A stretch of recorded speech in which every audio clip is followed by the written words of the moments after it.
8 ইঞ্চি, 8.5 ইঞ্চিও নাই, 8.25 ইঞ্চি। এটা লম্বা 8.25,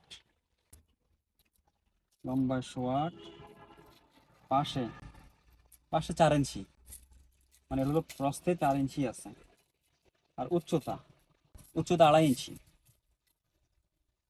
এই ইটটা এখন পর্যন্ত যতগুলো ইট পাইছি তার মধ্যে সবচেয়ে ছোট এটা।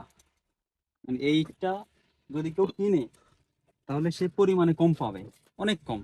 এবার 1 লাখ ইটে কত কত ইঞ্চি কম, যারা 5 লাখ ইট নেয় তাদের কত ইঞ্চি কম। বিএসটিআই স্ট্যান্ডার্ড অনুযায়ী প্রতিটি ইটের দৈর্ঘ্য হবে 9.5 ইঞ্চি, প্রস্থ হবে 4.5 ইঞ্চি ও উচ্চতা বা পুরুত্ব হবে 2.75, মানে 3.25 ইঞ্চি। কিন্তু আমরা বাস্তবে যতগুলো ইটই দেখেছি প্রায় অধিকাংশ ইটই তার চাইতে খুবই ছোট, সাইজে ছোট, পাশে ছোট, লম্বায় ছোট। দেখা যাচ্ছে একই ফিল্ডে কিছু ছোট ইট, কিছু বড় ইট। এখন অনেকেই বলবে যে ছোট ইটগুলো হচ্ছে একটু যাদের যে টাইসটা রয়েছে বা যে তাদের যে ফর্মা বা যে ছাঁচটা রয়েছে ওই ছাঁচের জন্যে কিছু বড় হয় কিছু ছোট হয়।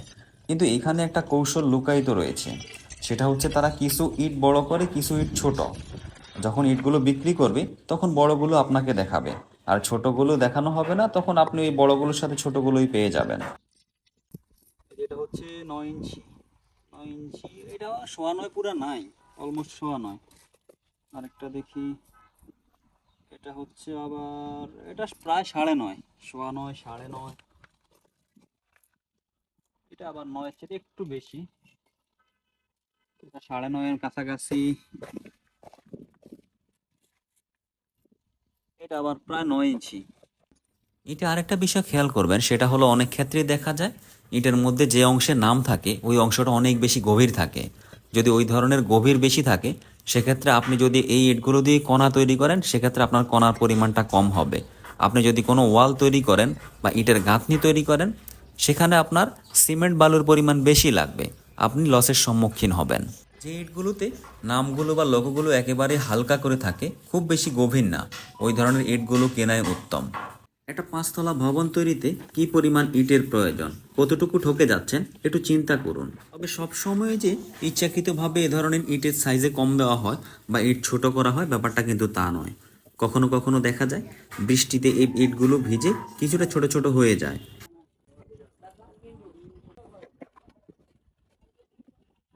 কি অবস্থা চাচা, ভালো আছেন?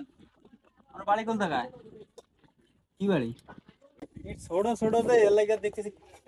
সারাদিন কঠোর পরিশ্রমের মাধ্যমে যে ভাইরা এই ইটগুলো তৈরি করে থাকে বা ইটগুলো উৎপাদন প্রক্রিয়া জড়িত, কখনো কখনো দেখা যায় বা কিছু কিছু প্রতিষ্ঠানে তারা সবসময় ন্যায্য পারিশ্রমিক পায় না, বা দেখা যায় যে তাদেরকে ঠকানো হয়।